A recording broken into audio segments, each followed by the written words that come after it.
오늘은 우리 구독자 중에 이주 염자 진단으로 보험사를 상대로 나홀로 소송을 진행한 사건을 소개시켜 드리려고 하는데요. 현재 1심이 끝나고 수원지방법원으로 항소를 해서 나홀로 소송으로 진행을 하고 있습니다. 과연 1심 판결은 어땠을까요? 왜 항소하게 됐을까요? 아마 들으시면 깜짝 놀라실 겁니다.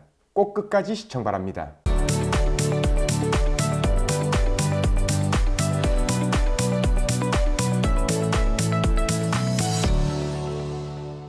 안녕하세요. 매일 저녁 새로운 정보를 드리는 채널 보상가배상TV입니다. 오늘은 저희 보상가배상TV의 구독자 중 한 분이 저희 보상가배상TV의 네이버 카페로 질문이나 사연을 올려주신 건데요. 2주 진단을 받고 보험사를 상대로 혼자 나홀로 소송을 진행했답니다. 우선 어떤 질문이었는지 보시기 전에요. 이분께 구체적인 사례를 유튜브로 소개해도 되겠냐라는 동의를 받고 진행하는 점 알려드립니다. 그리고 지금 제가 말하는 것은 개인적인 의견일 뿐 재판부의 판단에 따라서 판결이 나온다라는 점, 그래서 제 의견은 참고사항으로만 들으시면 될 것 같습니다.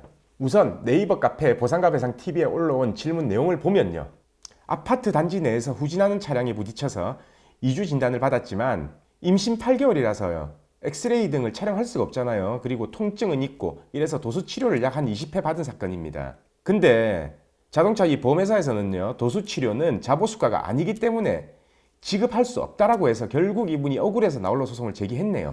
이분이 수원지법 안산지원에 제기한 소장을 보면요, 청구 취지에는 피고는 원고에게 520만 원 정도를 지급하라 라고 이렇게 소송을 제기했는데요.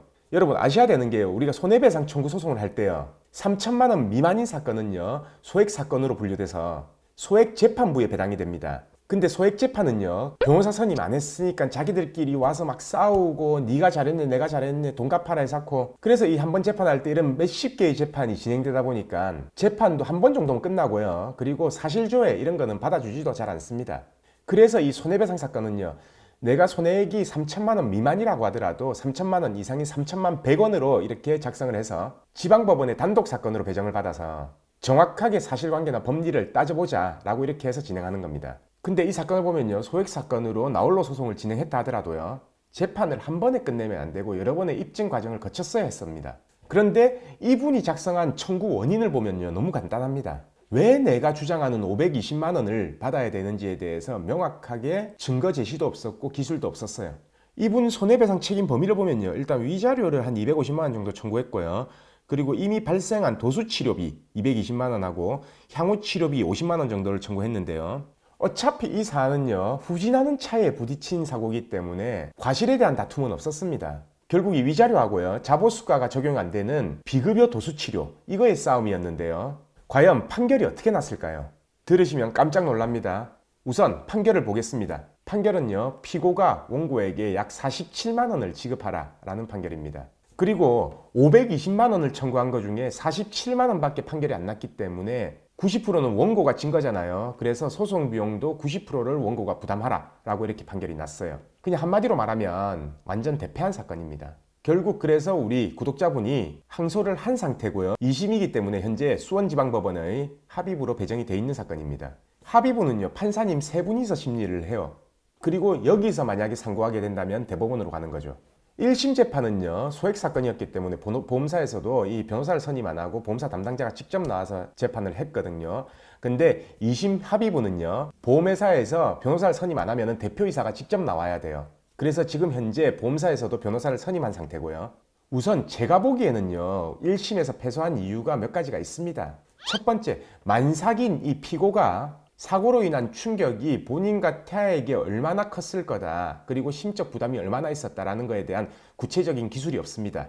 그리고 두 번째, 임산부였기 때문에 약물 복용이나 엑스레이 촬영 등 이 촬영을 할 수가 없어서 정확한 치료를 할 수 없었다라는 것에 대한 기술도 없어요. 세 번째, 이렇게 촬영을 못했기 때문에 통증을 없애기 위해서 도수치료 필요했고, 이런 증상에는 도수치료의 의학적 효과를 어떤 효과를 기대할 수 있다 라는 의사의 소견에 대한 기재, 그 소견서를 제출 안 했습니다.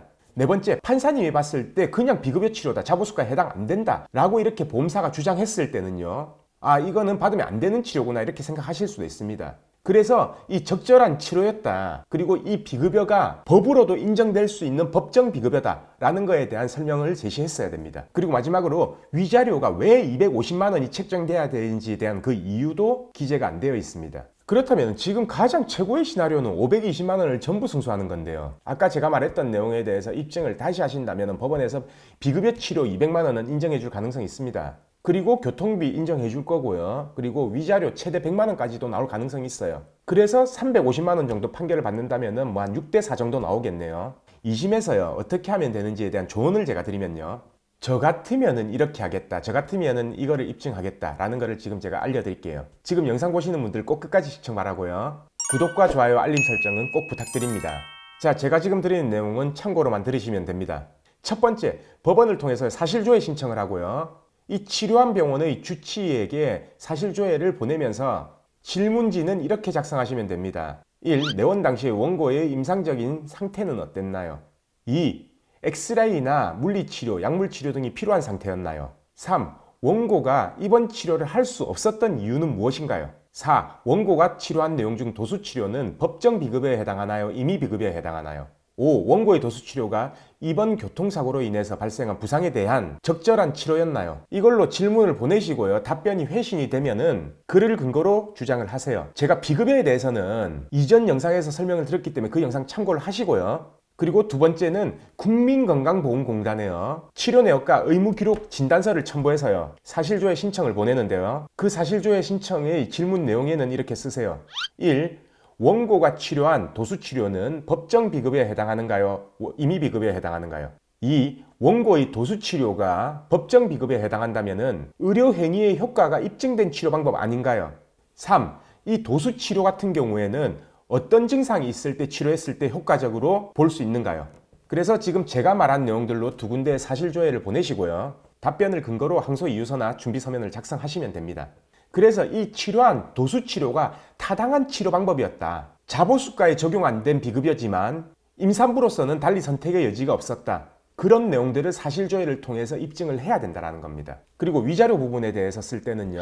3주 진단을 받았고 실제로 3주를 입원할 수 있었지만은 만삭이고 약물 투여가 안 되기 때문에 입원 치료를 안 하고 이렇게 매일 고생하면서 도수 치료를 했다. 그럼에도 불구하고 보험사는 이 비용을 지급을 안 했고 결국은 소송까지 제기됐다. 그래서 정신적이나 육체적으로 너무 힘들다. 그렇기 때문에 위자료를 제대로 인정을 해달라라고 이렇게 작성을 하셔야 됩니다. 아무튼 제가 오늘 이렇게 말한 내용에 대해서 꼭 참고하셔가지고 이분이 꼭 보험사를 이기셨으면 합니다. 오늘은 2주 염좌 진단으로 보험사를 상대로 나홀로 소송을 해서 완전히 대패한 이 사건과 이 대응책에 대해서 이야기해봤습니다.